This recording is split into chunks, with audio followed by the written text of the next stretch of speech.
স্নানের সময় পেশাব পায়খানা করা যাবে কিনা, গাছের মেহেদি পাতা কি পায়ের নখে দেওয়া যাবে? অনেক জায়গায় লেখাটা দেখেছি ফু দিয়ে মোমবাতি বন্ধ করলে দারিদ্রতা আসে। এটা কি সঠিক? জন্ম নিয়ন্ত্রণ জায়েজ আছে কিনা? সঠিক নিয়ম বললে উপকৃত হব। স্বপ্নদোষ এটা হয়েছে কিনা আমি শিওর নই বা মনে নেই, তাহলে কি করা দরকার? 4 রাকাত সুন্নাত নামাজে প্রত্যেক রাকাতে সূরা ফাতিহার পর কি সূরা মিলাতে হবে? বাতের ব্যথার জন্য এক জাতীয় পাথরের মতো দেখতে এক প্রকার বস্তু লাগানো ব্রেসলেট যা হাতে ব্যবহার করা হয় আবার পায়ে কালো রাবারের মতো ব্যবহার করা হয়, এ সম্পর্কে হুকুম কি? বাচ্চারা অনেক সময় নিজের ছায়ার সাথে খেলা করে, এদিকে কোনো ক্ষতির সম্ভাবনা আছে? অজু করে ফেরার পথে পুরুষ লোকের সাথে দেখা হলে বা কথা বলতে হলে তারপর নামাজ হবে কিনা, নাকি আবার অজু করতে হবে? প্রিয় দর্শক, ইতিমধ্যে যে সমস্ত প্রশ্ন আমাদের সামনে চলে এসেছে তার মধ্যে থেকে প্রথম যে প্রশ্নটি আমি দেখতে পাচ্ছি তা হলো শারমিন আখতার, আপনি জানতে চেয়েছেন স্বপ্নদোষ এটা হয়েছে কিনা আমি শিওর নই বা মনে নেই, তাহলে কি করা দরকার? শুধু স্বপ্নে দেখেছেন কিন্তু কোনো ভিজা বা স্বপ্ন দোষের মাধ্যমে বীর্যপাত হয়েছে এরকম কোনো আলামত যদি আপনি না দেখেন তাহলে সেক্ষেত্রে আপনার গোসল ফরজ হয়নি। আপনি স্বপ্নে দেখেছেন বীর্যপাত হয়েছে, বাস্তবে বীর্যপাতের কোনো আলামত যদি খুঁজে না পান তাহলে আপনাকে গোসল করতে হবে না। কাজী রিয়াদ, আপনি জানতে চেয়েছেন বাচ্চারা অনেক সময় নিজের ছায়ার সাথে খেলা করে, এটা কি কোনো ক্ষতির সম্ভাবনা আছে? না, বাচ্চারা নিজের ছায়ার সাথে খেলা করলে এর জন্য বিশেষ কোনো ক্ষতির কথা আছে বলে আমার জানা নেই। মেহনাজ পারভিন, আপনি জানতে চেয়েছেন অনেক জায়গায় লেখাটা দেখেছি ফু দিয়ে মোমবাতি বন্ধ করলে দারিদ্রতা আসে, এটা কি সঠিক? এটি কুসংস্কার। ফু দিয়ে মোমবাতি বন্ধ করা জায়েজ না। ফু দিয়ে মোমবাতি বন্ধ করলে দারিদ্রতা আসে এরকম কোনো বিশ্বাস রাখা জায়েজ নেই। দারিদ্রতার সাথে এগুলোর কোনো সম্পর্ক নেই, এগুলো কুসংস্কার, এমনটি বিশ্বাস করা যাবে না। এটি বিশ্বাস ছোট শিরকের অন্তর্ভুক্ত হবে। বরং ফু দিয়ে মোমবাতি নেভাতে গেলে যদি আগুন ডানে বামে ছড়াতে পারে সে ভয় থাকে তাহলে ফু দিবেন না, হাত দিয়ে নেভাবেন, সেটি ভিন্ন বিষয়, কিন্তু এর কারণে দারিদ্রতা আসে এরকম কথা সঠিক নয়। সফিবুর রহমান, আপনি জানতে চেয়েছেন সুন্নত পদ্ধতিতে গোসল করার জন্য প্রথমে অজু করলাম, তারপরে সারা দেহে সাবান মেখে গোসল করলে আবার কি অজু করতে হবে? না, এরপরে আর অজু করার প্রয়োজন নেই। অনেক ওলামায়ে মতে লজ্জাস্থান সরাসরি স্পর্শ করলে অজু ভেঙে যায়। তাদের মত অনুযায়ী আপনি লজ্জাস্থান, এমনিতে গোসলের সুন্নাহ পদ্ধতি হলো যে আগে লজ্জাস্থানে কোনো ময়লা নাপাক থাকলে সেগুলোকে আগে ভালো করে ধুয়ে ফেলা, এরপরে পুরো শরীর ধোবেন, তাহলে সেক্ষেত্রে আর লজ্জাস্থানে সরাসরি স্পর্শ করবে না। তবে লুঙ্গি ইত্যাদির মাধ্যমে স্পর্শ করলে কারোর মতেই অজু ভঙ্গ হবে না। মিতা নাহিদা, আপনি জানতে চেয়েছেন কিছুদিন আগে আমার বাচ্চা হয়েছে, বাচ্চা হওয়ার কতদিন পর আমি নামাজ পড়তে পারবো বলে উপকৃত হব? বর্ণিতা, বাচ্চা হওয়ার পর ব্লিডিং যতদিন চলবে ততদিন আপনি নামাজ পড়বেন না। ব্লিডিং শেষ, তখন থেকে আপনি নামাজ পড়বেন। এটাকে নেফাস বলা হয়। নেফাস বা সন্তান প্রসব পরবর্তী যে ব্লিডিং, এই ব্লিডিং শেষ হয়ে গেলে আপনাকে সালাত আদায় করতে হবে। তবে ব্লিডিং এর সর্বশেষ সীমা হলো 40 দিন। 40 দিন পর্যন্ত যদি ব্লিডিং বন্ধ না হয় তাহলে 40 দিনের পরে ব্লিডিং থাকলেও আপনি সালাত আদায় করবেন। তানিয়া ইসলাম, আপনি জানতে চেয়েছেন অজু করে ফেরার পথে পুরুষ লোকের সাথে দেখা হলে বা কথা বলতে হলে তারপর নামাজ হবে কিনা, নাকি আবার অজু করতে হবে? না বোন, কোন পুরুষ লোকের সাথে অজু করার পর যদি দেখা হয় বা কথা হয় তাতে আপনার অজু ভঙ্গ হবে না। অজু ভঙ্গ হওয়ার সাথে এর কোনো সম্পর্ক নেই। কেউ যদি অজু করার পর কোনো পুরুষের সাথে অন্যায়ভাবে দেখা দেন, হারাম ভাবে দেখা দেন, হারাম কথা বলেন, তাহলে ঠিক গুনার কারণ হবে, ভিন্ন কথা, কিন্তু এর ফলে অজু ভঙ্গ হবে না। অজু ভঙ্গ হওয়ার সাথে অজু ভঙ্গকারী বিষয়গুলোর সম্পর্ক, যেমন অপবিত্র কোনো কিছু শরীর থেকে বের হলো কিনা, ঘুমালেন কিনা, অজু ভঙ্গের কোনো কারণ পাওয়া গেল কিনা, এর সাথে হলো অজু ভঙ্গের সম্পর্ক। সোহেল রানা সুজন, আপনি জানতে চেয়েছেন বাতের ব্যথার জন্য এক জাতীয় পাথরের মতো দেখতে এক প্রকার বস্তু লাগানো ব্রেসলেট যা হাতে ব্যবহার করা হয় আবার পায়ে কালো রাবারের মতো ব্যবহার করা হয়, সম্পর্কে হুকুম কি?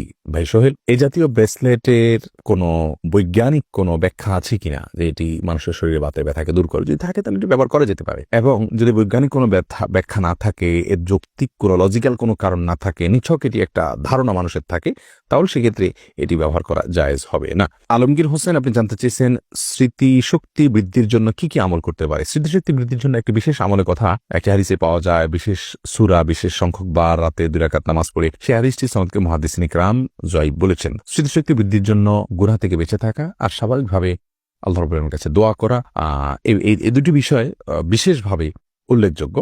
আর নির্দিষ্ট করে বিশুদ্ধ হাদিসে স্মৃতিশক্তি বৃদ্ধির জন্য কোনো আমলের কথা বলা হয়েছিল আমাদের জানা নেই। তমা আহমেদ জানতে চেয়েছেন আজান দেওয়ার সাথে সাথে নামাজ পড়া যাবে নাকি আজান শেষে পড়তে হবে? আজান যখন চলছে তখনও কেউ চাইলে সালাত আদায় করতে পারে, কোনো অসুবিধা নেই। বিশেষ করে মা বোনদের কথা বলতে পারি, ওয়াক্ত হওয়ার সঙ্গে সঙ্গে তারা সালাত আদায় করবেন। মসজিদে আজান হচ্ছে, আজান শেষ হলেই তাকে সালাত আদায় করতে হবে এমন কোনো বাধ্যবাধকতা নেই। পুরুষরা তো আজান শেষে জামাতের অপেক্ষা করবেন, তারপর সালাত আদায় করবেন। যদি কোনো কারণে তিনি জামাতে শামিল হওয়ার সুযোগ না থাকে, একা একা তাকে পড়তে হয়, তাহলে আজান চলাকালীন সালাত আদায় করলে সালাত হয়ে যাবে। এমনি সোহাগ ইসলাম জানতে চেয়েছেন 4 রাকাত সুন্নাত নামাজে প্রত্যেক রাকাতে সূরা ফাতিহার পর কি সূরা মিলাতে হবে? সুন্নাত নামাজ হলে প্রত্যেক রাকাতে মিলাবেন। আরফিন আহমেদ সাগর, আপনি জানতে চেয়েছেন চিংড়ি মাছ খাওয়া জায়েজ হবে কিনা? জি, চিংড়ি মাছ খাওয়া জায়েজ আছে, এটাকে একসময় আমরা মাকরু বলতেন। এখন কেউই এটাকে আর মাকরুহ বলেন না, কারণ এটিও এক প্রকারের মাছ, যার কারণে এটি সম্পূর্ণ জায়েজ এবং হালাল। হালিমা বেগম জানতে চেয়েছেন, গাছের মেহেদি পাতা কি পায়ের নখে দেওয়া যাবে? কোনো অসুবিধা নেই। অনেকে মনে করেন যে মেহেদি পাতা পায়ে দেওয়া যাবে না, যেটি দাড়িতে দিতে হয়, চুলে দিতে হয়, এমন কোনো কথা নেই। তেলও তো দাড়িতে চুলেতে দিতে হয়, পানিও তো আমরা মাথায় দিই, সেটা আবার পায়েও দিই। অতএব এটা কোনো কথা নেই, এমন কোনো কথা নেই যে মেহেদি পাতা পায়ে দেওয়া যাবে না, নখে দেওয়া যাবে না। ইসরাত আলিজা আপনি জানতে চেয়েছেন, শরীরে কোনো অংশে ব্যান্ডেজ লাগানো থাকলে ফরজ গোসল হবে কিনা? যদি কোনো অংশে ব্যান্ডেজ লাগাতে হয়, ব্যান্ডেজ করাটা তার জন্য ক্ষতিকর হয়, অসুবিধার হয়, তাহলে সেক্ষেত্রে যে অংশে ব্যান্ডেজ লাগানো আছে ওই অংশ বাদে বাকি অংশে আপনি পানি ঢেলে যদি ধৌত করেন আর ব্যান্ডেজের উপরে শুধু ভিজা হাত দিয়ে মুছে নেন, তাহলে আপনার গোসল হয়ে যাবে।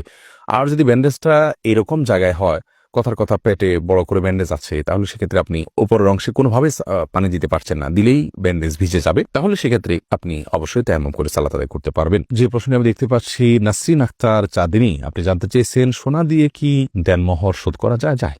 যে কোনো কিছু দিয়েই দেনমোহর শোধ করা যেতে পারে। শাহান রাফসান আপনি জানতে চেয়েছেন, নামাজের মধ্যে মুখে যদি দাঁতের ভেতর থেকে কোনো কিছু খাবার বের হয় তাহলে কি নামাজ হবে?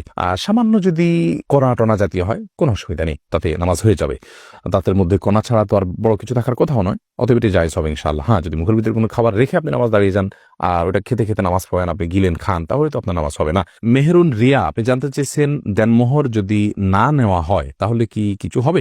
না, দেনমোহর যদি আপনি গ্রহণ না করেন আপনার স্বামীর কাছ থেকে, ধার্য হতে হবে, আপনি নিলেন না, তাকে ক্ষমা করে দিলেন বা মওকুফ করে দিলেন, তাকে দায়মুক্ত করে দিলেন, তাহলে সেটি কারণে আপনাদের বৈবাহিক সম্পর্কে কোনো প্রকার অসুবিধা হবে না। আল্লাহ তাআলা কোরআনে কারীমে বলেছেন, যদি মেয়েরা দেনমোহরের ব্যাপারে কোনো ছাড় দেয়, স্বামীকে কোনো অংশ ছাড় দেয়, তাহলে স্বামীদেরকে আল্লাহ তাআলা বলেছেন ফাকুলুহু হানি আম্মারি, তাহলে সেটা তোমরা সন্তুষ্ট চিত্তে খেতে পারো, ভোগ করতে পারো, তোমাদের স্ত্রী তোমাদেরকে ছাড় দিলে। এমনি মাহবুর রহমান জানতেছেন, একামতের সময় মুসল্লিরা কখন দাঁড়াতে হবে? একামতের সময় মুসল্লিদের নির্দিষ্ট কোনো বাধ্য করে দেওয়া হয়নি যে এই সময় দাঁড়াতে হবে। আমরা অনেকে মনে করি যে কামাতের সালাহ বললে তখন দাঁড়াতে হবে, অথবা হাইয়াল সালাহ হায়াল ফালা বললে তখন দাঁড়াতে হবে, এরকম কোনো কিছু কিন্তু আবশ্যক নয়। একামতের শুরুতে বা মাঝে যে কোনো পর্যায়ে মুসল্লি দাঁড়াতে পারবেন। মোহাম্মদ আবু জাহেদ আপনি জানতে চেয়েছেন, জন্ম নিয়ন্ত্রণ জায়েজ আছে কিনা? সঠিক নিয়ম বললে উপকৃত হব। জন্ম নিয়ন্ত্রণ করা ইসলাম শরীয়তের দৃষ্টিকোণ থেকে জায়েজ রয়েছে দুটি শর্ত সাপেক্ষে। প্রথম শর্ত হলো, সন্তান জন্ম নিলে সে কি খাবে বা তাকে আমি কি খাওয়াবো, এই মুহূর্তে আমার উপার্জন নেই, অথবা এই মুহূর্তে তার জন্ম হলে আমি অর্থ কষ্টে ভুগবো, এরকম সংখ্যা থেকে জন্ম নিয়ন্ত্রণ করা জায়েজ নাই। কারণ আল্লাহ রাব্বুল আলামিন কোরআনে কারীমে বলেছেন, লা তাকতুলু আওলাদাকুম খাশিয়াতা ইমলাক নাহনু নারযুকুহুম ওয়া ইয়াকুম, তোমরা তোমাদের সন্তানদেরকে কি খাওয়াবে এই চিন্তা থেকে হত্যা করে ফেলো না, কারণ আমি তাদেরকে এবং তোমাদেরকে উভয়কে রিজিক দান করব। অতএব রিজিকের ভয়ে জন্ম নিয়ন্ত্রণ করা জায়েজ নাই। যদি কেউ এই চিন্তা থেকে জন্ম নিয়ন্ত্রণ করে যে আমার স্ত্রীর স্বাস্থ্যগত দিক থেকে তিনি এখন সন্তান জন্ম দেওয়ার জন্য ফিট নন, অথবা ডক্টর নিষেধ করেছেন যে এত বছর পর্যন্ত সন্তান ধারণ করা উচিত হবে না, অথবা এমন কোনো জায়গায় আছেন যেখানে আসলে এই মুহূর্তে আরেকটি সন্তান হলে সেটাকে লালন পালন করা কঠিন হবে, বা একটা ছোট সন্তান আছে মায়ের দুধ খাচ্ছেন, আরেকটা সন্তান আসলে মায়ের জন্য লালন পালন করাটা টাফ হয়ে যাবে, সেরকম লোকজন নাই, অর্থাৎ পারিপার্শ্বিক কারণে যদি জন্ম নিয়ন্ত্রণ করা হয় সেটা জায়েজ রয়েছে। দ্বিতীয় শর্ত হলো যে যদি স্থায়ীভাবে না করা হয়, অস্থায়ীভাবে করা হয়, সে অস্থায়ীটা 2 বছর 4 বছর 6 বছর 10 বছর পর্যন্ত হতে পারে, সমস্যা নেই। যে অস্থায়ীভাবে জন্ম নিয়ন্ত্রণ যদি করা হয় এবং রিজিকের ভয় ছাড়া অন্য কোনো কারণে জন্ম নিয়ন্ত্রণ করা হয়, তাহলে সেটি জায়েজ রয়েছে। ওসমান গনি আপনি জানতে চাইছেন, আজানের সময় পেশাব পায়খানা করা যাবে কিনা? যাবে, কোনো অসুবিধা নেই। আজান হলে ওই সময় পেশাব পায়খানা করা যাবে না বা দুনিয়াবে নির্দিষ্ট কোনো কাজ করা যাবে না, এরকম কোনো কথা কোরআন হাদিসে কোথাও বলা হয়নি। তবে হ্যাঁ, আজান সময় অবশ্যই আপনি আজানের জবাব দেওয়া উত্তম এবং ভালো। যদি পারেন মুখে জবাব দিবেন, আর না দিলেও কোনো গুনাহ হবে না। অর্থাৎ মুয়াজ্জিন যা বলছেন সাথে সাথে তা বলছেন, আপনি এর পাশাপাশি অন্য কোনো কাজ করছেন। তবে হ্যাঁ, আপনি টয়লেটে যদি থাকেন সেখানে তো আপনি আল্লাহর নাম নিতে পারবেন না, মানে উচিত হবে না, যার কারণে আজান জবাব আপনি সেখানে দিবেন না। অর্থাৎ এক কথা, আজানের সময় টয়লেটে কেউ থাকলে টয়লেটে থাকতে পারেন, পেশাব পায়খানা করতে পারেন বা অন্য যে কোনো কাজ করতে পারেন, কোনো প্রকার নিষিদ্ধ নয়। এমন কোনো কাজ যদি করেন যেখানে থেকে আজানের মুখে জবাব দিতে পারছেন, তাহলে জবাব দিবেন, সেটি সওয়াবের কাজ, আর না পারলে দিবেন না।